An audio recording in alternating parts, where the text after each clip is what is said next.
Assalomu alaykum barchaga. Xo'p, bu dars davomida biz robocontest.uz platformasi bilan tanishib chiqamiz. To'liq holatda har bir qismini inobatga olgan holatda. Imkon qadar albatta vaqt cho'zilib ketishi mumkin. Xo'p, bu orqali siz robocontest tizimida qanaqaligini bilishingiz, qanday ishlashini o'rganishingiz mumkin. Albatta ishlash jarayoni qisqacha bo'ladi. Uni o'zingiz mustaqil ishlab qolgan qismlarni o'rganishingiz to'g'ri keladi. Xo'p, demak, birinchi o'rinda brauzerda ishga tushiramiz. Va brauzerni ishga tushirgandan keyin qidiruv oynasiga robocontest.uz degan qidiruv nomini yozamiz. Xo'p, men profilimga kirganim uchun hozircha chiqish qismini bosaman. Demak, siz birinchi bor mana shu saytga endi tashrif buyurmoqdasiz va sizda quyidagicha oyna chiqadi. Ko'rib turganingizdek, quyidagicha oyna chiqdi. Endi bu yerda nimalar berilgan? Mana shu sayt, qanday saytdagi ma'lumot, tizimda ishlash masalalar, mana bu yerda har bir bo'limga o'tib ketish uchun link bor. Hozir birma-bir tanishamiz. Keyin har bir keyingi musobaqa uchun qachon bo'lishi, ya'ni musobaqalar o'tkaziladi va mana top 3 mana shu platformadagi eng kuchli reytingga ega insonlar va platformaning statistikasi, foydalanuvchilar soni, urinishlar soni, ya'ni hozir shu paytgacha qancha inson ro'yxatdan o'tgan, ya'ni bu yerda aktiv yuzerlar emas, urinishlar soni, shu yuzerlar shu paytgacha qancha urinish qilgan umumiy hisobda. Keyin masalalar soni, masalalar soni arxivga olingan, ularni ko'ramiz. Mana ular arxivga olinmagan masalalar. Ya'ni yopiq, norasmiy masalalar desa ham bo'laveradi. Mana biz ko'rsatyapti. Mana aytdim, olimpiadalar. Endi mana 248, keyin mana yopiq musobaqa. 1210 ta. Ya'ni mollar ochiqlar, mollar yopiqlar. Xo'p, endi bu yerda boshqa ma'lumotlar, mana bu yerda rangini rangini o'zgartirishingiz mumkin. Ko'rib turganingizdek, o'zingiz xohlagan rangga dasturchilar ko'proq nightni yoqtiradi, ya'ni tungi holatda. Keyin mana ruskiy, ingliz, qoraqalpoqcha til. Ya'ni veb-sayt tilini ham o'zgartirishingiz mumkin ekan. Bog'lanish uchun telefon raqam, robocontest jamoasi albatta. Xo'p, biz bir boshdan ko'rishimiz kerak. Aynan birinchi o'rinda biz mana shu saytda ro'yxatdan o'tish qismini tanishimiz kerak. Ko'rib turganingizdek, ro'yxatdan o'tish qismida nimalar demoqda. Demak, albatta sizda hali profil mavjud bo'lmasa, ro'yxatdan o'tish qismiga kirasiz. Bu yerda ism familiya, ya'ni ism familiyangiz nimadan iborat yozasiz. Undan keyin elektron pochta manzili. Xo'p, elektron pochta manzilingizni yozasiz, ya'ni email. Buni qanday bilib olsam bo'ladi desangiz, agarda mobil qurilma bo'lsa, mobil qurilmaga shunday kiring. Masalan, Chrome yoki Google ga kirsangiz, quyi yuqori o'ng qismda mana bunday o'zingizning akkauntingiz turadi. Yo bo'lmasa Play Marketga kirishingiz ham mumkin. Shuni ustiga bitta bossangiz, mana bunday holatda, mana ko'rinish ozgina boshqacha bo'lishi mumkin. Sizda mana nomini yozib qo'yadi. Mana bu tartibda. Xuddi shuni yozasiz. Agarda siz qayerdan olishni bilmayotgan bo'lsangiz, shuni olasiz va mana shu elektron pochtaga yozasiz. Undan keyin telefon raqamingiz, undan keyin taxallusingiz. Ya'ni taxallus mana shu sizni mana shu platformada qidirib topishning yana bir usuli hisoblanadi. Albatta bu taxallus hech kimda bo'lmasligi kerak. Keyin bu taxallusni iltimos yaxshiroq nomga qo'ying. Chunki bu taxallusni bir marta yaratganingizdan keyin qayta o'zgartirish imkoniyati yo'q. Chunki hozirgi vaqtda buni taxallusni o'zgartirish imkoniyatini berkitib qo'yishgan. Shunga e'tiborli bo'ling iltimos. Xo'p, undan keyin viloyat, qaysi viloyatda yashashni istaysiz va shunga mos tarzda keyin qaysi tuman yoki shaharda yashashni istaysiz. O'qish joyi albatta siz biror joyda o'qisangiz va aynan mana shu ro'yxatda mavjud bo'lsa, uni nomini aniq to'liq holatda yozing iltimos. Shunga e'tiborli bo'ling. Nomini aniq yozasiz va albatta bu chiqadi. Masalan, Andijon desak, ko'rib turganingizdek, Andijondagilarni chiqaveryapti. Yanada hozir aniqroq yozsak, xo'p, bu yanada batafsil chiqadi. Chunki bu yerda barchasini birdaniga chiqarib bera olmaydi ma'lumotni. Sekin asta aniqroq yozsak, ma'lumotlar o'zgarib boradi. Xo'p, masalan men universitet talabasi bo'lganim uchun, demak, mana ko'rganingizdek xato yozdim noto'g'ri. Universitet davlat, demak, Andijon davlat. Mana ko'rganingizdek ma'lumotlar o'zgardi. Mana eng quyida mana chiqdi universitet. Haligida bu ko'rinmayotgan. Shu tarzda har bir belgi to'g'ri yozilganiga e'tiborli bo'ling, iltimos. Keyin nechinchi mana shu o'qish joyingizni tanlaganingizdan so'ng qaysi kurs yoki sinf o'qishingizni belgilab qo'yasiz. Mana shu. Undan keyin siz o'qimaydigan bo'lsangiz, ishchi, xodim bo'lsangiz yoki bu yerda o'qish joyingizni aniqlay olmagan bo'lsangiz, mana bu qismni bosasiz va mana shu yerga o'qish yoki ish joyingiz haqida ma'lumotni kiritib qo'yishingiz mumkin. Agar topa olmasangiz, topa olsangiz yanada yaxshi. Undan keyin parol tizimga doimiy kirishda parol qo'yasiz va mana shu parolni terib kirasiz. Parol qo'yishni iltimos, parolni murakkabroq qo'ying yoki murakkab qo'ygan vaqtda biror joyga parolni saqlab qo'ying. Albatta u parolni boshqa hech kim bilib qolmasin. Shunga e'tiborli bo'ling. Murakkab qo'yishning sababi sizni profilingizni boshqalar buzib kira olmasligini oldini olish. Keyingisi parolni o'zingiz biladigan holda qo'yishingiz mumkin, lekin unday holatda ham murakkabroq bo'lsin. Oson holatda buzish juda ham oson bo'ladi. Siz buni tushunmasligingiz mumkin hozir, lekin keyinroq bilib olishingiz ham mumkin. Albatta buni yo'lini topish mumkin va mana shularni har birini to'g'ri qilgandan keyin hech qaysi bir qolmasin, har birini to'ldirishingiz shart. Va mana bu yerda o'zi agarda mana shu yozgan username'ingiz, ya'ni taxallusingiz platformada kimdirga tegishli bo'lsa, xatolik haqida ogohlantiradi.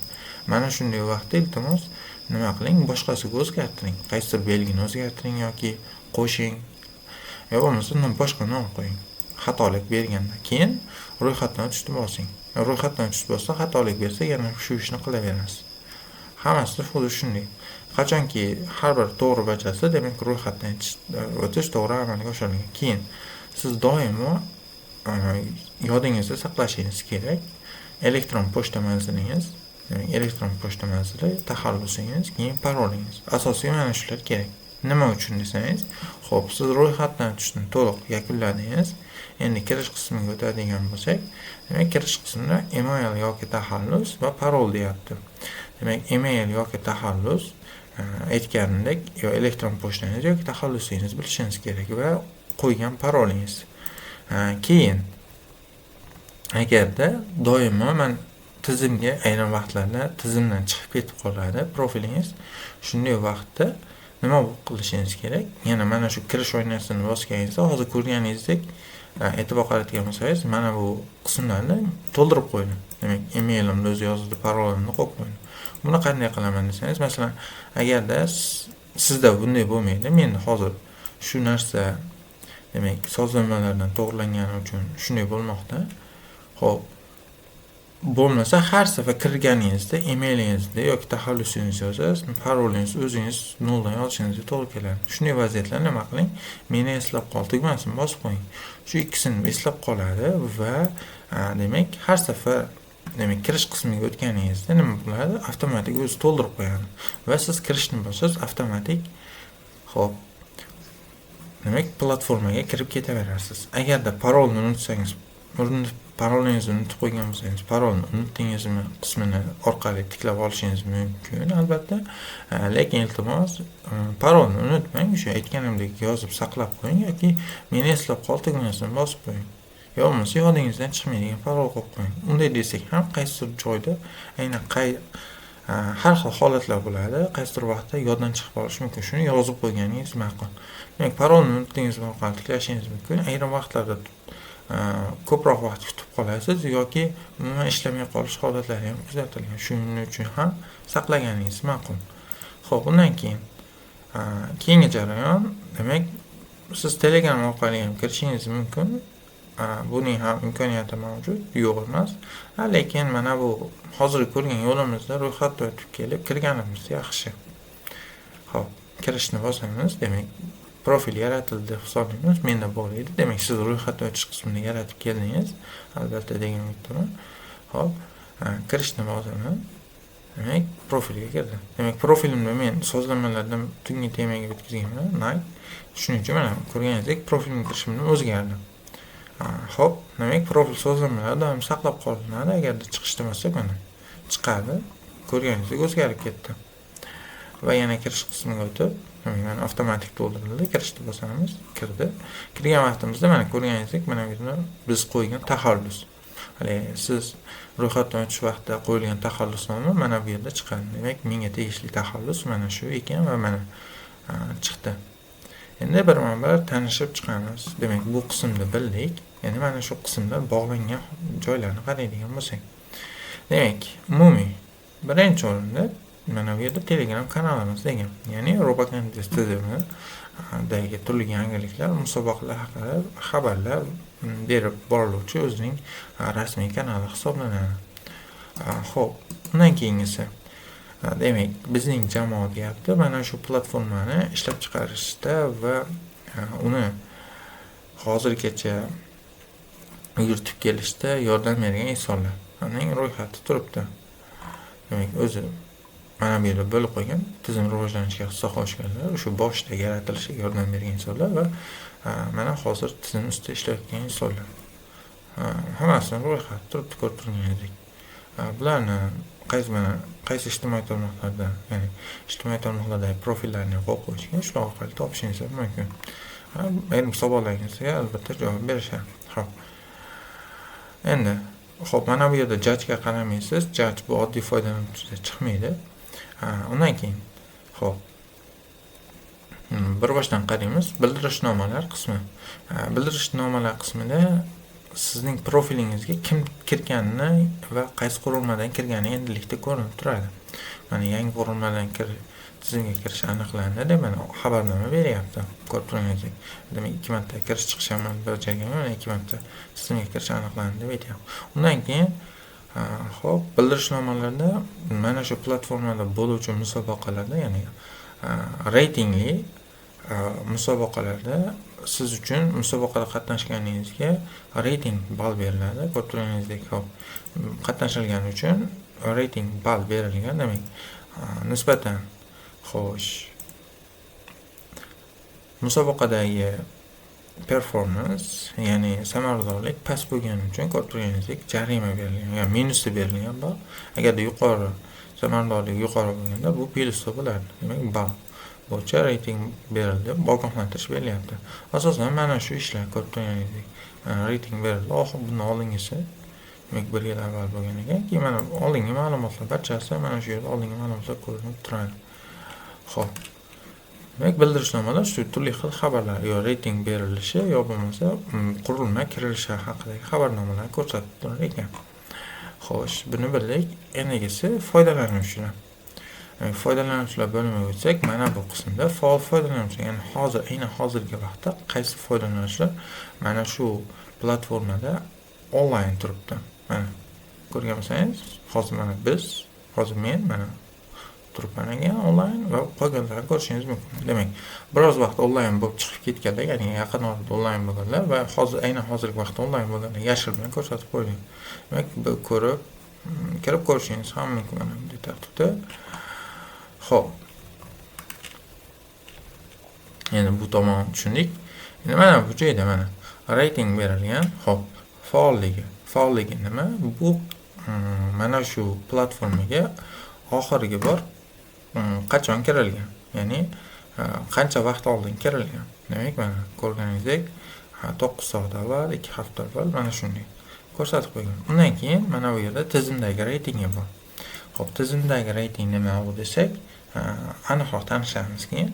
Keyin RoboRating bu mana shu platformada reytingli musobaqalarda beriluvchi ballar va mana shu ballar asosida reyting yaratilgan. Demak, 2728 ball ekan ochko, mana shu bilan birinchi o'rinda turibdi ekan. Demak, Asabek Sunatov. Va shu bo'yicha ma'lumotlar berilgan. Hamma userlarga bor, ko'rib turganingizdek. Mana bu yerda pagination-da har birini ko'rib tursangiz bo'laveradi.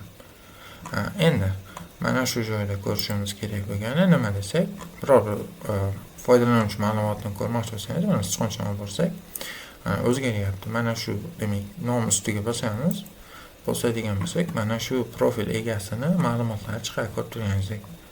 Xo'p, ma'lumotlarda mana shunday ma'lumotlar chiqdi. Shu orqali bilib olishingiz mumkin. Xo'sh. Endi mana shu jarayonda biror bir xo'p. Insonni ko'ryapsiz. Insonga mana xuddi ijtimoiy tarmoqlarda bilasiz, agarda bilmagan bo'lsangiz aytib ketamiz. Xo'p. Facebook, Instagram kabi ijtimoiy tarmoqlarda, ya'ni followers, following degan narsalar bor. Demak, bunda ham xuddi shunday. Demak, siz kuzatib boruvchi, ya'ni kuzatayotganlar, kuzatadiganlar. Ikkita o'zbekcha tarjimasida ozgina boshqacharoq bo'ladi. Endi tushunarli. Ya'ni kuzatuvchilari, kuzatayotganlari. Xuddi haligi obunachilar va obunalar, obuna bo'lganlari desak ham bo'laveradi. Xo'p. Demak, follow bosib qo'ysangiz, siz ham bitta followers bo'lasiz. Mana ko'rib turganingizdek. Unfollow 772 ta 773 ta bo'ldi. Unfollow bo'lsa 772 ta bo'lib qoladi. Endi xo'p, qolganiga keyin to'xtalamiz. Xo'p, chunki qolgani o'zimizning profildan chiqadi. Bu haqida bilib olishimiz mumkin albatta. Xo'p, undan keyin nima? Xo'sh, ko'rishimiz kerak. Mana shu profil egasiga, ya'ni biz ko'rayotgan foydalanuvchiga nimalarni, ya'ni yechgan masalalar, qaysi masalalarni ishlagan masalalar ro'yxati va shu masalalar qaysi dasturlashtirishlarda ishlagan va vaqti, mana qaysi vaqtda ishlagan, shu dastur yuborgan dastur qancha vaqt ishlagan, qancha xotirada egallagan, barcha ma'lumotlar turibdi. Shu vaqtgacha jo'natgan barcha misollarni kelib. Xo'p, undan keyingisi oxirgi urinishlar. Ya'ni mana shu platformada masalalar ishlash uchun, ya'ni bu platforma dasturlashda masalalar ishlash uchun yaratilgan bo'lib, demak, xo'p, mana shu platformada masalalar ishlash uchun qilgan urinishlarni mana bu yerda ko'rish mumkin. Har birining ro'yxati bor albatta. Shunday tartibda. Xo'p, demak, har biri uchun ma'lumot bergan. Demak, bu ID'si ham bor. Endi masalalar bo'limida aynan mana shu foydalanuvchi qanaqa masalalarni yaratgan, ya'ni tuza olgan. Mana shular ko'rinadi. Demak, mana shu tuzgan masalalari. Xo'p, bu yerda ikki xil masala bor. Ya'ni bular rasmiy va norasmiy. Nega? Rasmiylarda raqamlangan. Bundan keyinroq yana batafsil tanishamiz. Mana bu harflar orqali norasmiy hisoblanadi. Va nomi, qiyinchiligi, toifasi, reytingi nima orqali beriladi? Shu ishlagan insonlar mana shu masalani baholaydi va nima bo'lyapti? Mana shu masalani ishlash uchun urinishlar soni umumiy. Xo'p, demak, mana shu urinishlardan nechtasi muvaffaqiyatli o'tdi va nechta inson mana shu masalani ishlash uchun urinish qilgan. Keyin mana shular orqali foizini chiqaradi. Shu umumiy bo'lgan urinishlardan demak, qanchasi o'tgan, mana shu foizni ko'rsatyapti. Xo'p. Demak, asosiy qism shu. Mana bu qismlarni ko'rganingizdek, buni ustiga bo'lsa ham kiradi. Bularni keyinroq to'xtalamiz. Demak, bloklar kamdan-kam bo'ladi, chunki buni yozish hammaga huquq berilmagan. Bu yerda nima? Turli xil ma'lumotlar. Demak, aynan sohaga doir yo bo'lmasa platformada aynan ma'lumotlar beriladi. Shu bular bo'yicha ma'lumot yoziluvchi qism. Xo'p, jamoalar nima uchun kerak? Jamoalar, ya'ni ayrim jamoaviy musobaqalar bor, yakkalik emas, yakkalikdan tashqari jamoaviy musobaqalar ham bor. Demak, bu yerda unday musobaqalar jamoa sifatida 3 kishi qatnashadi, ya'ni guruhda 3 kishi bo'ladi. Va mana shunda jamoa yaratish qismini bosib, ya'ni mana buni bosib, nima bo'ladi? Ko'rganingizdek, jamoa yetakchisi bor va jamoa nomi bor. Xo'p, mana shuni yaratishimiz mumkin. Bunga ham to'xtalamiz. Demak, ikkita jamoa bor ekan, mana shularni yetakchisi hisoblanar ekan. Endi kuzatayotganlar, mana aytgandek, kimlar kuzatyapti? Kuzatayotgani, ya'ni followinglari. Mana shu profil egasi kimlarni kuzatadi? Mana shular ro'yxati bor. Mana ko'rib turganingizdek. Xo'p.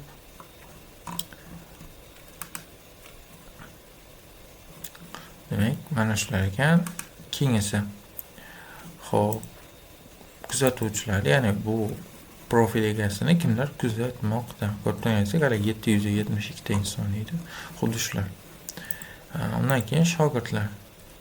Demak, bunga ham keyinroq to'xtalamiz. Ya'ni bu profil egasini murabbiy sifatida belgilab qo'yishingiz mumkin. Ya'ni sizga nimalarni o'rgatsa yoki o'zingiz ustoz sifatida ko'rsangiz, murabbiy sifatida belgilab qo'ya olasiz. Demak, mana shunaqa bo'lgan, mana murabbiy sifatida belgilangan insonlar ro'yxatini mana shu yerda ko'rib olish mumkin. Demak, izlash qismi bor. Nomini yozasiz. Nomini yozib, bemalol izlab ketaverasiz. Xo'p. Endi shogirdlar asosiy qismlar bo'ldi. Demak, endi maydalab o'rganishingiz mumkin. Mana faolligini bossangiz, mana shu faolligi bo'yicha saralab beradi mana bu. Robot reytingni bossangiz, robot reyting bo'yicha saralash imkonini yaratib beradi. Mana shu. Endi o'zingiz maydalab ko'rib chiqasiz u qismlarni albatta. Xo'p. Demak, endi profil. Demak, bu insonni ko'rdik, foydalanuvchilarda. Endi foydalanuvchilar biror bir foydalanuvchini qidirmoqchi bo'lsangiz yoki uning ism familiyasini yozing yoki bo'lmasa o'sha taxallusini yozishingiz kerak bo'ladi. Xo'p, taxallusini yozasiz va izlash tugmasini bosasiz. Xuddi shu taxallus yoki ismga yaqin bo'lsa yozing yoki bo'lmasa shu yaqinlarni yoki bo'lmasa aynan o'zini topib beradi. Izlashni bilsangiz. Xo'p, izlash qismida biz izlashni murakkabroq qilishimiz mumkin. Ya'ni qanday? Viloyatlar bo'yicha izlashimiz mumkin. Shu qaysi viloyatda aynan biror tumani bo'yicha izlashimiz mumkin. Masalan, xo'p, Farg'ona viloyati bo'lsa, Bog'dod tumani bo'yicha saralasak. Demak, mana bu yerda faolligini ham yangilaydigan bo'lsak, mana ko'ringizlik, mana shu bo'yicha saralab beradi. Xo'p. Mana shunaqa ekan.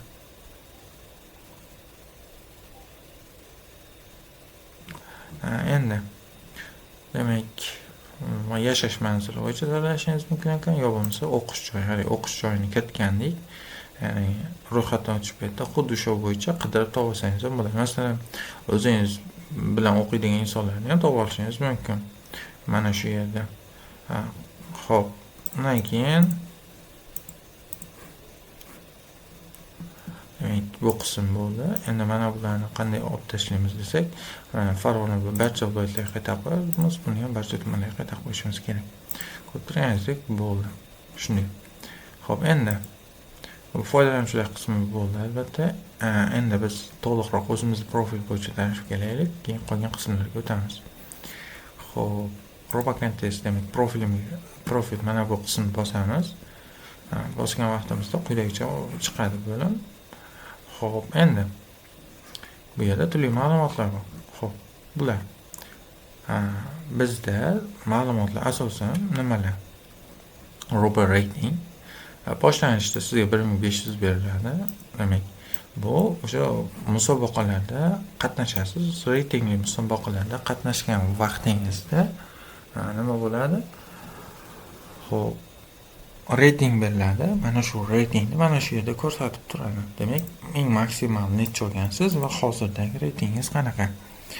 Robot reytingingiz mana shu reytingingizga qarab belgilanadi. Xuddi mana bu yerda foydalanuvchilar ko'rgan. Mana bu robot reyting. Mana olgan balliga qarab reyting berilgan. Xuddi shu narsa nazarda tutilyapti. Demak, mana bu balga qarab, ya'ni ochkoga qarab, mana bu o'rin berilgan ekan. Endi etiketdan profil, ya'ni bosh sahifada edik. Avval mana bosh sahifada egamizda olimpiadada o'tkazildi. Yo'q, mana masalalar soni deganda 1212 ta degandi. Demak, bu arxivga olingan masala, mana bu norasmiy, mana bu rasmiy. Endi xuddi shuni mana bu yerda belgilab qo'ygan. Rasmiy masalalar 12. Demak, mana shu rasmiy masalalardan hozirgacha nechtasini ishlab bo'lgan. Demak, yechgan masalalar. Va bu masala uchun mana bu yerda mana ochko berilgan. Xuddi shuni mana bu yerda foydalanuvchilarga ko'rsatib qo'ygan. Mana bu qismi. Tizimdagi reyting sifatida mana shu ochkoni bergan. Demak, bu qanday beriladi desa, har bir masalani ishlashda masala qiyinchiligi bor. Ya'ni foizda beriladi. Mana shu har bir ishlagan masalasidagi foizini, yig'indisini oladigan qo'shib boradi va shundan mana shu ball kelib chiqadi. Qanayligini tushunmasangiz, xo'p. Endi ijtimoiy ma'lumotlar, followers, demak meni kuzatayotganlar va men kuzatuvchilar. Demak, mana shular ro'yxati bor. Mana shu yerdan ham ko'rib olishimiz mumkin. Ustiga bossak ko'rsatadi. Following ham ustiga bossak ko'rsatadi. Xo'p.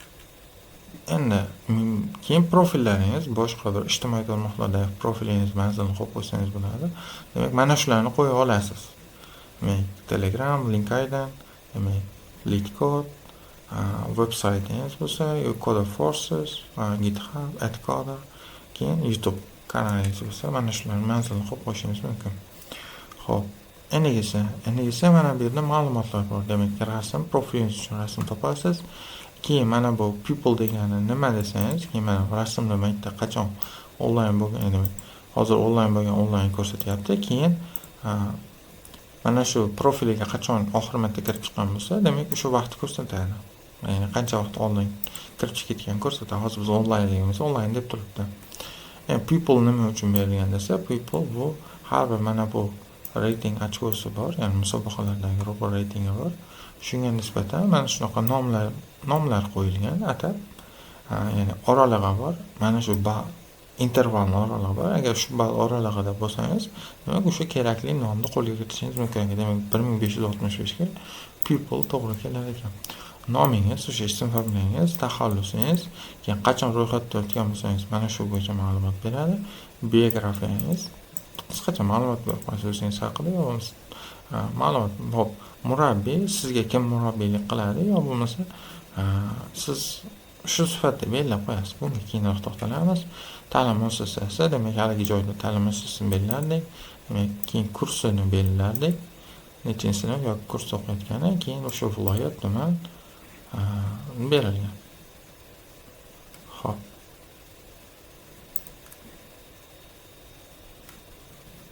Endi mana shu qism bilan tanishdik. Xo'p, pastga hozircha tushmay turamiz. Oldin tepalarga ko'raylik. Ya'ni sozlamalar bo'limi. Xo'p, sozlamalar bo'limida shaxsiy ma'lumotlar bor. Ya'ni ism familiyamiz tahlirlash mumkin. Taxallus mana ko'rgan bo'lsangiz, taxallus turibdi, lekin yozish taxallusini tahlirlash imkoniyati yo'q. Shuning uchun aytib ketilgandi va telefon raqamingizni o'zgartirishingiz mumkin. Futbolga o'lchami. Nimaga futbolga o'lchami bergan desangiz, bu turli musobaqalarda agar qatnashib qo'ysangiz, mana shu o'lchamga qarab sizga futbolga tayyorlash maqsadida. Xo'p, keyin yashash manzilingiz, o'qish joyingiz, keyin mana bakalavr kursi yoki sinfi. Joyingiz, o'qish joyi, ya'ni masalan bitirdingiz qayerda, hozircha hech qayerda o'qigansiz. Unday holatda o'qish joyingiz mana buni belgisi bor. O'sha hozirchalik bekorchi deb yozib qo'yishingiz mumkin. Endi murabbiy. Xo'p, sizga mana shu ya'ni mana bu tizim masalada ishlash uchun platforma ekan. Shu platformada masalani ishlashga kim sizga yordam beradi? Xo'p, mana shu insonni siz murabbiy sifatida belgilay olasiz. Ya'ni mana bu yerda shu murabbiyni xuddi haligi biz ro'yxatga o'tish vaqtida taxallus qo'yib ketgandik.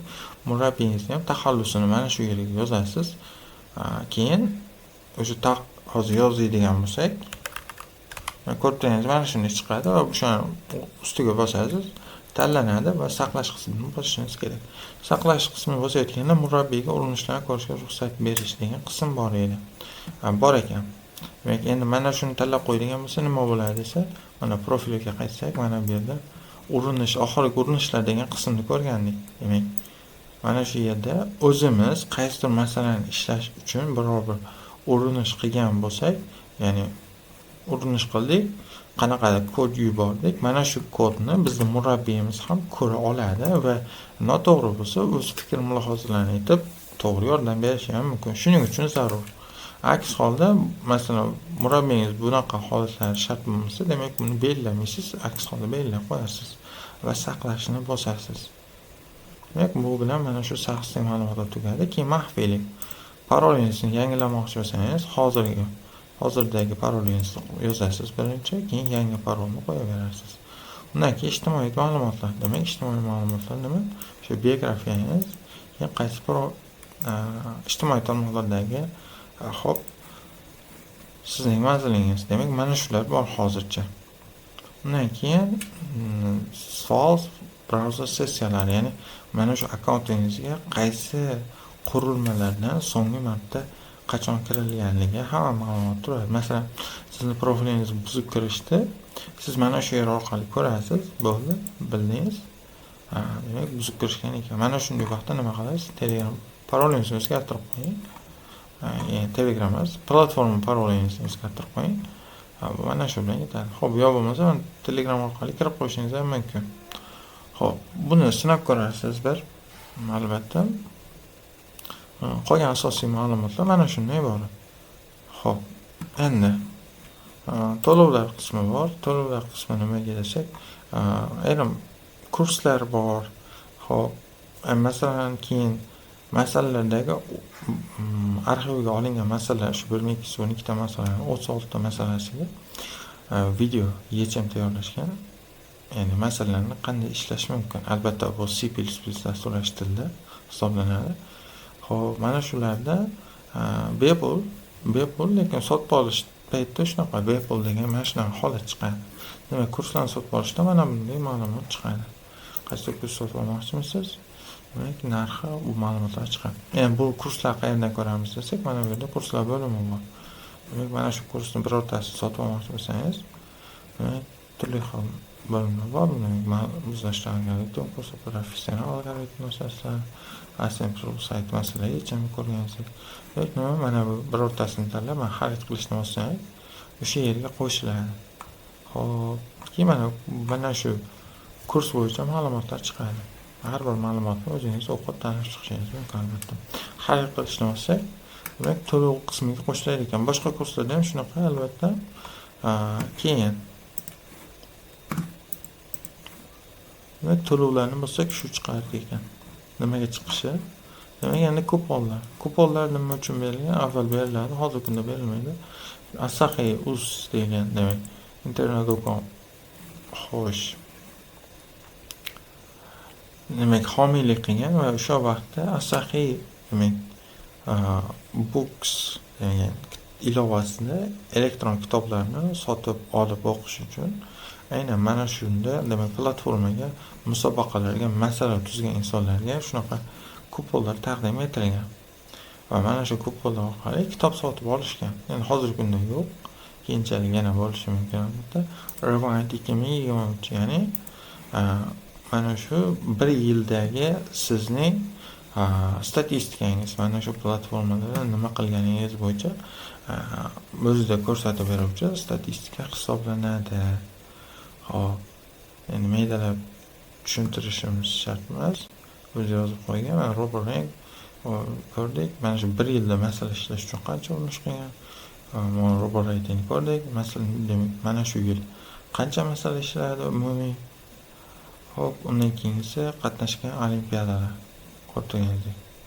Qancha musobaqada qatnashdi va tizimda faollik. Tizimda demak necha kun faol bo'ldi, ya'ni har kun kiryapsizmi yoki shu kirmay hisob kitob qiladi va mana shuni yuklab olishingiz mumkin. Qolgani qisqacha dizaynlashtirishga berilgan.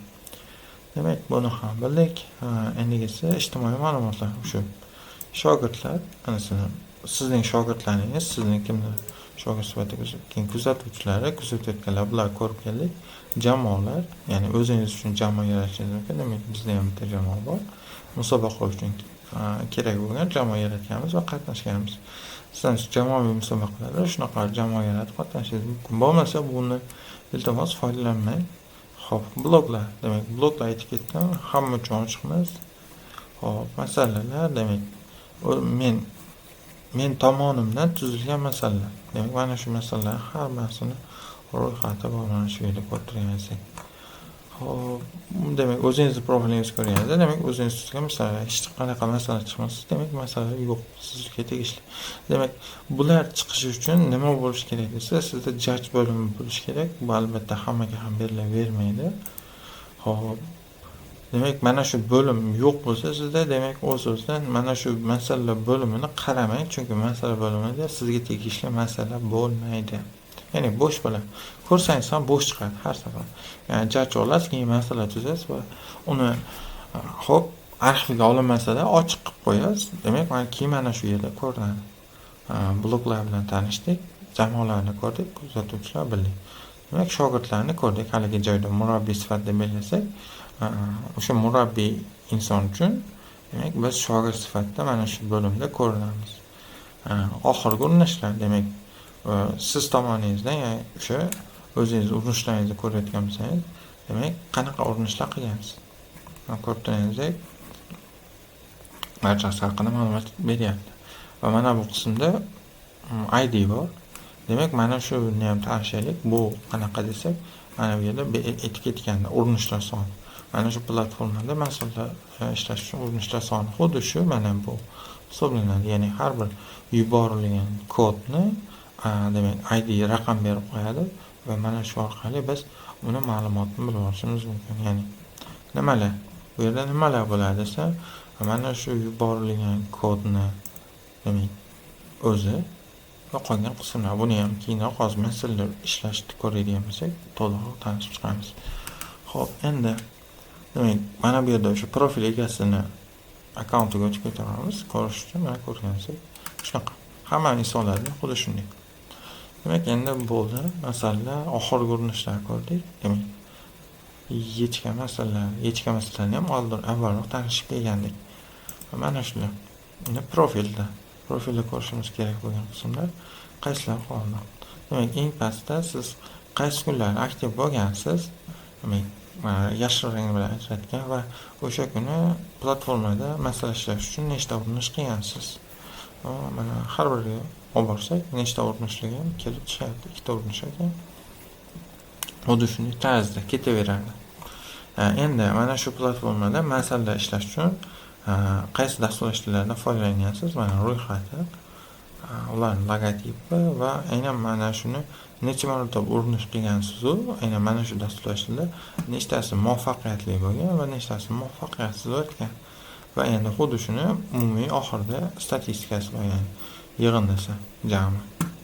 Mana shu, hop, bu qism bilan yakuniga yetkazsak, endi quyi qismiga tushsak, hop, mana keyin o'sha profil manzillarni belgilasangiz, bemalol profil manzilini sizdan topib olishingiz ham mumkin. Keyingisi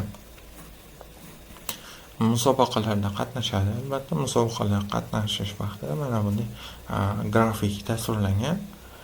Hop, bu nima qiladi desa, bu grafik orqali demak shu musobaqalarda reyting berilgan bo'lsa, yuqori bersa o'sadi, ortaganda o'sgan, ya'ni keyin esa agar pastroq darajada qatnasangiz, demak reytingingiz tushib mana bunday bo'ladi. Bu ham bir tomondan tushunarliroq shaklda grafik hisoblanadi. Undan keyin mana hop, bu qism bo'ldi, yechilgan masalalar. Ya'ni xuddi shu arxivga olingan 1212 ta masala.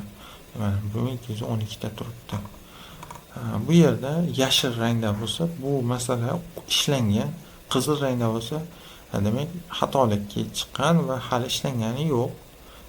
Ya'ni urinish qilingan ishlash uchun, lekin mana shu xato bo'lgan. Hop, qora rangdagisi bu hali bu masalaga ishlash uchun urinish qilinmagan, ya'ni kod yuborilmagan. Mana shunaqa tarzda farqlanadi va mana bu yerda ko'rasiz, barcha masalalar shunaqa ko'rsatib qo'ygan. Demak, tushunib oldingizda yo'q aytaman. 1200. Hop, eng pastga tushsak, mana sertifikatlar, musobaqalarga qatnashsangiz, shu musobaqalar turli xil sertifikatlar beradi va mana shu yerda ular joylab boriladi. Hop, endi biz masala ishlash uchun urinish qiladigan bo'lsak, demak, masalani qanday ishlaymiz platformada? Buning uchun biror bir masalani tanlaymiz, xuddi shu raqam ustiga bosamiz.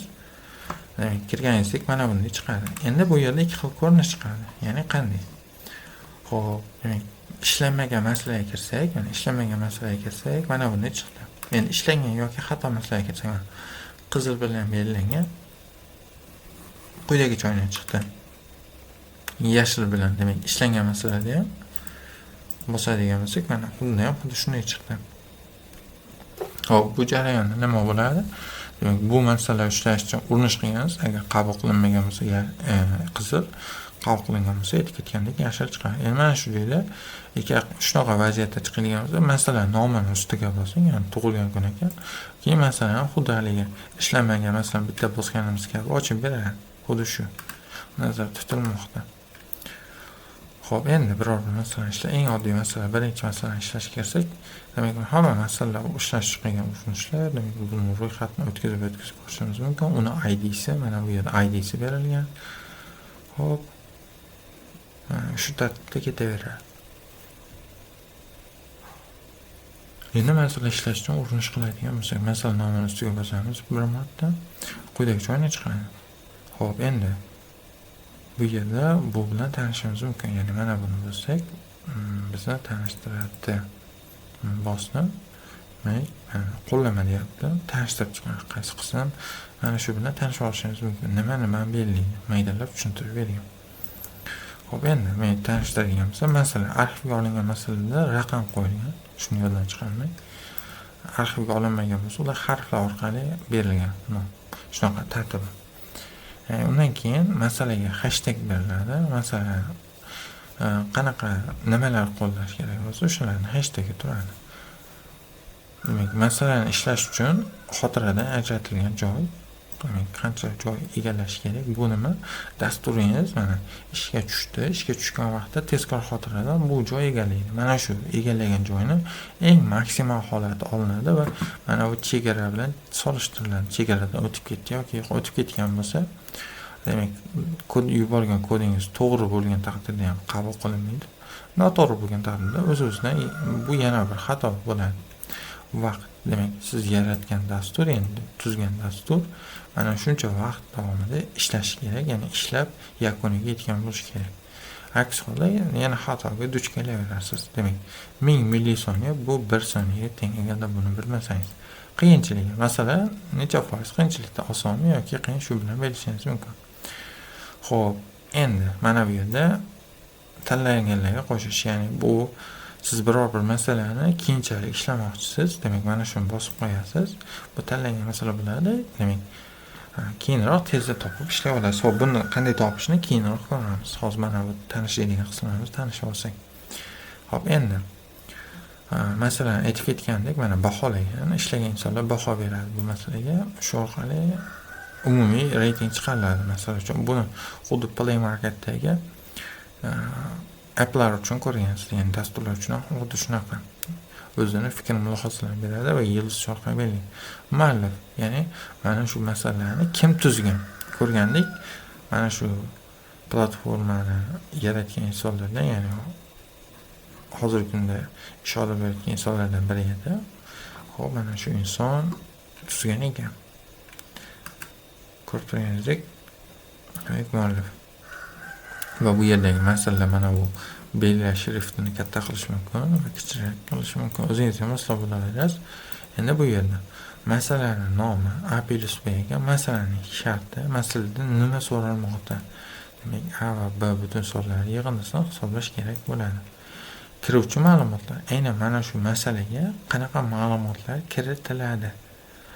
Albatta e'tiborli bo'lasiz. Ma'lumot turlari bor. Butun son, haqiqiy son, satr, mana shu kabi. Albatta turli xil bo'lishi mumkin. Shulardan biri kiritiladi. Shunga e'tiborli bo'lib, ma'lumotni, demak, kiritganda o'qib oladigan kodni yozib qo'yishingiz kerak. Chiquvchi ma'lumotlar, demak, chiqish oqimida berilgan ikki sonni yig'indisini chiqarish kerak bo'ladi. Ya'ni, xo'p, demak, A+B ga ikkita son berilgan bizga, mana 2 bilan 3 son berilsa, ikkala sonni yig'indisini topib, keyin natija sifatida qaytarishimiz kerak ekan. Mana shu.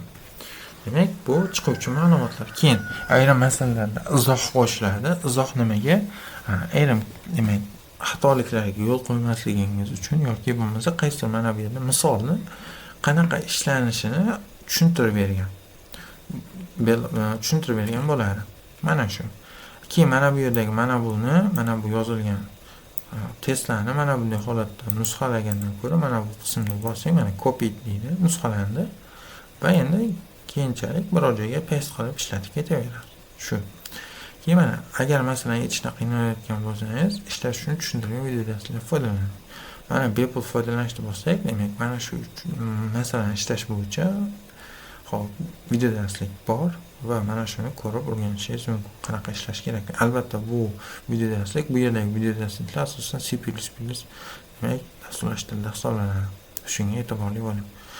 Ko'rib tushuna olaman desangiz, ya'ni qanday yo'lni qo'llashayotgan tushuna olaman desangiz ko'ring, aks holda yo'q, ko'rmaganingiz ma'qul. Endi pastroqqa tushamiz. Mana bu yerda kod editor oynasi deydi, ya'ni kod yozuvchi qism. Bu yerda o'z masalani mana shu masala uchun muammoga o'z kodimizni yozamiz.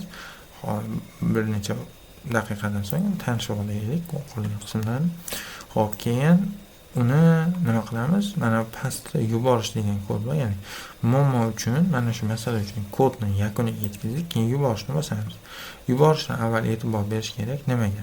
bu yozgan kodingiz aynan qaysi dasturlash tilida. Mana dasturlash tilida ro'yxati albatta aniq ko'rsating. Hozirgi kunda Python 3 versiyasidan foydalanadi, 2 versiyasi chiqib ketgan hisob. Undan keyin nima function mode tizimi bor, ya'ni ayrim masalalarga funksiyali tarzda ishlash. Mana bu kabi ko'rib turganingizdek. Shunaqa narsa qo'shilgan, lekin hammasida emas. Borlarda shunaqa ishlashga o'rgangan bo'lsangiz ishlayvering, aks holda buni o'chirib qo'yib, oddiy holatda ishlang. Xo'p. Oddiy holatda kod yozib ishlaysiz. Endi mana bu yerda yozgan kodingizni nusxalab olishingiz mumkin. Copy yo bo'lmasa yozgan kodingizni o'chirib tashlaysiz. Hop, mana turuvdi, mana turganida mana bu bo'lsa o'chiradi. Yo bo'lmasa qaytaradigan bo'lsak, mana nusxalarni o'chirdik. Paste qildik, ko'rganingizdek, yana joyiga qaytdi. Shunaqa tarzda. Keyin agarda nima bo'ladi, bu kodingizni biror bir, ya'ni dasturlash muhitida yozgansiz va faylga yozasiz. Albatta fayl, o'sha yozgan kod faylingizni mana brauzerga bosasiz va tanlaysiz. Tanlab qo'yib, keyin mana bu yerda yuborish bor. Kodni yuborish. Shuni bossangiz kodingiz yuboriladi. Va undan keyin kodingiz bir tekshirila boshlaydi. Tekshirish qanday bo'ladi desa, xo'p, mana bu yerda men shu masalani ishlash uchun yuborgan urinishlarim, demak, mana bu yerda ro'yxat turibdi. Albatta bular ko'p. Har birini hammasini bitta sahifada chiqa olmaydi. Shuning uchun bo'lib qo'ygan. Bular bo'yicha ma'lumot. Ko'rganingizdek, masalan, nomi, holati, tili, ya'ni qaysi dasturda ishlangan, qancha vaqt davomida bu dastur ishlab yakunlagan, qancha xotira egallagan, tezkor xotirada va aynan qaysi vaqtda bu masalaga kod yuborilgan. Shuni ko'ra olamiz. Hammasini ko'ra olasiz. Hamma ma'lumot shu yerda saqlanadi. Hech qaysi o'chib ketmaydi, albatta. Xo'p, endi bu yerda tanishimiz kerak. Ya'ni yuborgan vaqtimizda ishlar ekan. Endi nima qilamiz? Xuddi shu yuborishni ko'ramiz. Xo'p. Demak, ikkita sonliq yig'indisini olishimiz kerak. Ikkala qiymat ham bitta qatorda kiritilgan. Demak, biz Python dasturlash tilida ishlaymiz. Masalan, ikkita qatorda kiritiladigan bo'lsa, a b teng m funksiyasidan ishlaymiz. Ishlatamiz. Endi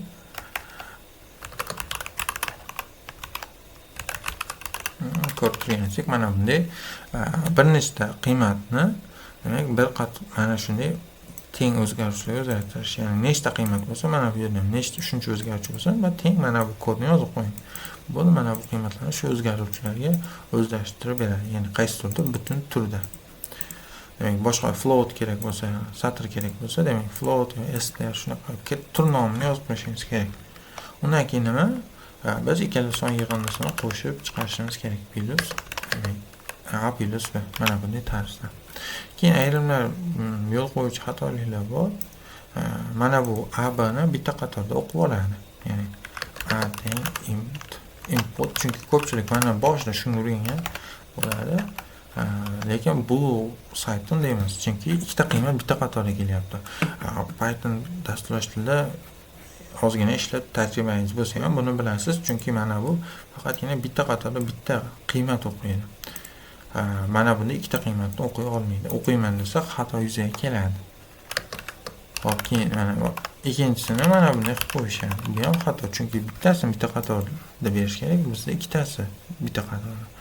Bular ikkalasi ham ikkita qatorda bittadan qiymat qabul qiladi va bu o'zidan xato yuzaga keltiradi. Shuning uchun bunday qilmaslik kerak. Va bundan ko'ra mana bu usul qulay. Mana shu qulaylardan ko'ra mana shu usul to'g'ri. Keyin mana bu input funksiyasida satr kiritiladi, ya'ni istalgan natural son kiriting, satr kiriting deb yozuvchi ma'lumotlar chiqadi. Ya'ni mana bunday satr ichida ma'lumot chiqadi. Iltimos, bunday ma'lumot umuman yozmaslikka harakat qiling. Ya'ni mana shu platformada ishlatganingizda. Boshqa joyda ishlatishingiz mumkin, platformada ishlatmang. Inputni ichida mana bu inputda ham bu input funksiyasi bor-ku, uning ichida mana shunaqa satr yozmang. Bo'ldi, endi nima qilamiz? Mana buni o'chiramiz. Endi ikkita son yig'indisini print funksiyasi orqali chop etamiz. Xo'p. Endi ko'rganingizdek, masala uchun yechimimiz tayyor. Keyin ayrimlar yozib qo'yadi, xuddi tushunmaydi. Demak, 2 plus 3 deb qo'ysak ham bo'ladi. Demak, mana shu testimizga o'tsa bo'ldi. Demak, natijasi chiqsa bo'ldi deydi. demak 5 chiqsa. Yo'q, unday emas. Bu yerda bitta misol sifatida test berilgan, namuna, lekin bunday testlar soni juda ko'p o'zi aslida olganda. Shuning uchun albatta hammasi uchun ishlaydigan kod yozing. Hozir bu bittasi uchun ishlaydi xolos. Demak, birinchi test mana bunga ishlaydi. Qolganlari ishlamaydi. Demak, biz a plus b ni qoldirishimiz kerak. Mana bunday tarzda. Xo'p, bular bilan tanishdik. Endi nima? Endisi xo'p, yuborishni bosamiz. Demak, yuborishni bosgan vaqtimizda ko'ring, waiting deyapti. Mana ishladi. Xo'p, accepted bo'ldi. Holati bo'yicha ma'lumot qaytarildi. Xo'p. Demak, endi mana shu jarayonda ko'radigan bo'lsak, mana shu qism bilan endi batafsil tanishamiz. Demak, kodni ID'siga bosamiz. Demak, oq yuborish va soni ko'rganingizdek, mana bunday ma'lumot chiqdi. Ya'ni qanaqa kod yuborilgan va mana shu kodni yana ishlatmoqchi bo'lsak, nusxalaymiz. Keyin yana ishlataveramiz. Keyingisi testlar. Mana shu masalada nechta test bo'lsa, mana bunday ro'yxat chiqadi. Va mana 8 ta test ekan, bitta test deb o'ylagan inson xato o'ylaykan. Demak, 8 ta test bor ekan. Keyin mana shu kod har bir testda ishlash jarayonida tezkor xotiradan qancha joy oldi, qancha vaqt davomida ishladi. Har bir testdagi ma'lumotni ko'rsatib beradi. Masalan, 100 talik, 200 talik testlar bor. Xuddi shunday ham mana shu sahifa cho'zilib ketadi vertikal qismga va o'sha har bir testdagi ma'lumotni ko'rsatadi. Va endi bu yerda nima bo'ladi? Vaqt va xotirani olishda eng yaxshi ko'rsatkichlar olinadi. Endi hozir bu yerda xuddi shunday. Ya'ni mana xotirada 392 va 20 millisoniya. Ko'rdingiz. Shunaqa. Xo'p. Keyin qaysi tilda yuborilgan? Pythonda foydalanuvchi kim? Ya'ni keyin qaysi masalaga yuborilgan? Demak, mana bu o'sha masalaga o'tib ketamiz, foydalanuvchiga o'tib ketamiz. Demak, qachon yuborilgan? Vaqtda. Keyin o'sha qancha vaqt oldinligi ko'rsatib turiladi. Endi mana shunday ma'lumotlar ekan. Xo'p. Endi bu yerda mana bu shu masala yuborishga berilgan urinishni raqami ekan. Endi mana bu holat bo'yicha tanishib ketsak, holatlar. Tizimda ishlash qismiga o'tsangiz, mana bu tizimda ishlash bo'limi bor. Xo'p, mana bu qismga o'tsak, mana ko'rib turganingizdek tizimda ishlash. Tizimda ishlash qaysi dasturlash tillarida ishlash kerak bo'lsa, shularga qanday kod yozish kerakligi bo'yicha mana ma'lumot bergan. Matnli oqim, biz oddiy kod yozadigan holat va faylli oqim, ya'ni fayldan o'qib olib, keyin foydalanishimiz kerak bo'lgan holat. Keyin mana bu yerda shu ma'lumotlar berib qo'ygan, o'qib chiqasiz buni albatta. Xo'p. Shunaqa o'qib chiqasiz, demak. Undan keyin mana holati, haligi masala yuborgandagi holati barchasi bo'yicha ma'lumot berib qo'ygan. Mana shunday. Biz masala yuborgandik, waiting chiqdi. Bu nima? Masala yuborilyapti, kutib turing degani. Running masala ishlayapti. Demak, compiling, demak masalani tekshiryapti, bilamiz.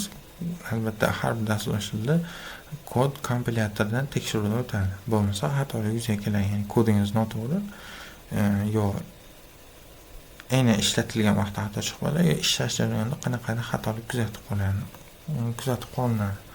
Demak, compiling shunga tekshiriladi. Endi xo'p, runtime error, demak dasturingizda ishlash vaqtida xato chiqdi, exception yoki error chiqdi, shuning uchun xato chiqadi.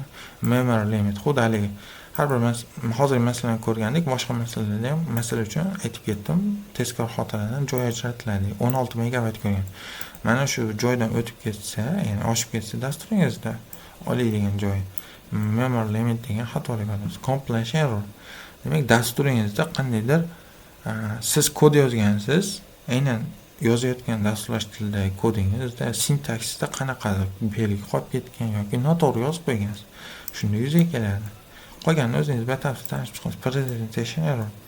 Dasturingiz ishladi, lekin qanaqadir holatda dasturingiz javob bermadi, ya'ni ma'lumot ekranga chiqarmadi. Shunda presentation error xatosi olasiz. Time limit bu demak vaqt berardi. Dasturingiz qancha vaqt davomida ishlab yakunlashga, o'sha vaqtdan o'tib ketsa time limit xatosi olasiz. Yana javob noto'g'ri. Kod yubordik. Demak, mana shu kodimiz qabul qilinmasa, wrong answer degan noto'g'ri javob degan Mana shunday holatni olamiz ekan. Accepted bu o'z-o'zidan javobimiz to'g'ri, masala uchun to'g'ri ishladi, demak bu qabul qilindi degani. Mana shunday. Mana bu qismlarni o'zingiz bir boshdan tanishib chiqasiz. Mana bu yerlarni ham tanishasiz. Savollar bo'lsa, imkon qadar javob beringlar. Xo'p. Endi demak, tizimda ishlash qismi mana shunday ekan. Endi masalaga o'tsak, mana masalada mana bu qismlarni tanishdik. Qolganlarini bildik. Qanaqaligi mana bu qism bo'yicha ma'lumotga ega bo'ldik. Mana bular ham shunday. Funksiya yoki fayl tashlaymiz yoki kod mana shu yerni o'zida yuboramiz. Xo'p. Mana shu jarayonda ko'rgan bo'lsangiz, xatoliklar bo'yicha ma'lumot beriladi. Xo'p, endi yana qaysi qism bo'yicha ma'lumot berish kerak desa, mana shu masalani albatta platformada qancha user bo'lsa, yani foydalanuvchi bo'lsa, har biri ishlaydi, ishlashga urinish qiladi va mana shu jarayonda mana har bir urinishlar haqida ma'lumot ketyapti, ko'rib turganingizdek. Kimlar urinish qilyapti, qaysi aynan hozir bitta masalani ko'ryapti, masala nomi va dasturlashtirib qolganlarini bilamiz. O'rganib keldik. Xo'p, masalaga qaytsak, mana shu masalarimizga o'tib olamiz qaytadan. Endi xo'p, doimo keyin e'tiborli bo'ling. Mana shuni ham yoddan aytish yoddan chiqmasin. Ma'lumot chiqaryapsizmi ekranga? Kiritish haqida aytdim, input tekshirishga hech qanaqa qiymat bo'lmasin. Chiqarishni ham ortiqcha probel bo'lmasin. Ya'ni mana boshiga plus qo'yib qo'ymang. Hozir bu uchun noto'g'ridir. Yo'q, bu uchun to'g'ri deb olsak, hozirgi holatimiz uchun, lekin o'z aslida bunaqa yozmaslik kerak.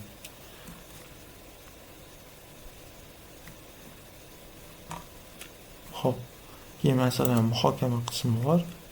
Ya'ni mana shu masalani nima qiladi? Kimlardir ishlagan yoki ishlay olmayapti, mana shu yerga yozadi. Yoki qolganlar shunga javob qaytaradi. Qanaqa ishlanish yo'lini ko'rsatadi yoki o'rgatadi. Xuddi shunaqa tarzda. Undan keyin rating bor. Demak, rating qismi, xo'sh, mana bu qismdan bo'lsa, kodni yozib yuboraveramiz ekan, keyin tekshirib beraverar ekan. Accepted bo'lsa bo'ldi, keyingi masalaga o'tib ketaveramiz ekan. Endi mana shu jarayonda nima bor? Demak, rating vaqt, xotira, kod so'zligi. Ya'ni kimlardir mana vaqt ko'rsak, kimlardir mana shu masalada kod yozgan va yozgan kodi o'ta juda tez ishlagan va ishlagan vaqtini mana hisoblagan tili. Mana shu ishlaganida vaqti bo'yicha saralayapti bu yerda reytinglar, keyin xotira bo'yicha, keyin kod so'zligi bo'yicha o'z-o'zidan Pythonchilar xo'p, qisqa yozadi bu yerda.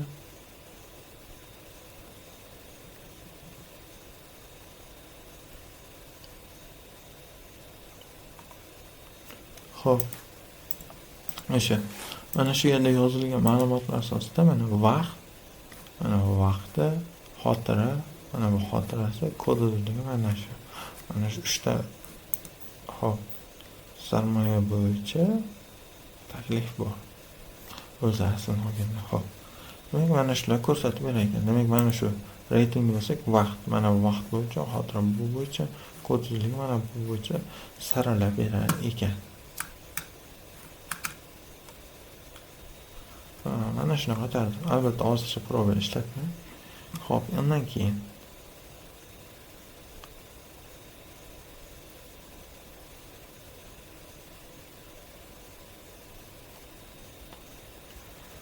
asosiy ishlab, keyin mana bu qismni o'zingiz tanishib chiqasiz. Bo'lsa, o'rganib, o'qib chiqasiz, bir bor yetarli albatta. Xo'p. Demak, bu mana shundan iborat edi. Ya'ni profilingizni mana bu qismni bosib o'tib, bu ishlamagan masalangiz yoki xato qilgan masalangizni ochib, bemalol ishlab keta olasiz shu tartibda. Endi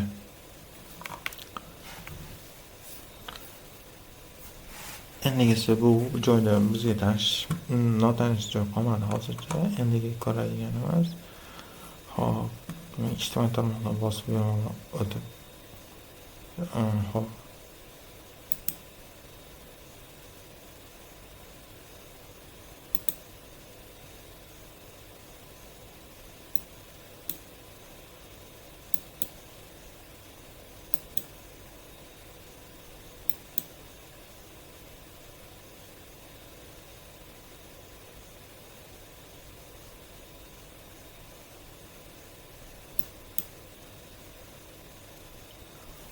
Demak, mana shu ekan.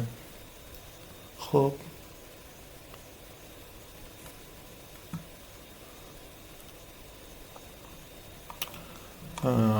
Hozircha bu birinchi qism hisoblanadi, RoboConTest tizimini birlashtirish. Demak, ikkinchi qismda qolgan joylar bilan bir boshdan tanishib chiqamiz albatta. Xo'p, e'tiboringiz uchun rahmat. Keyingi darslarda ko'rishguncha xayr, sog' salomat bo'ling.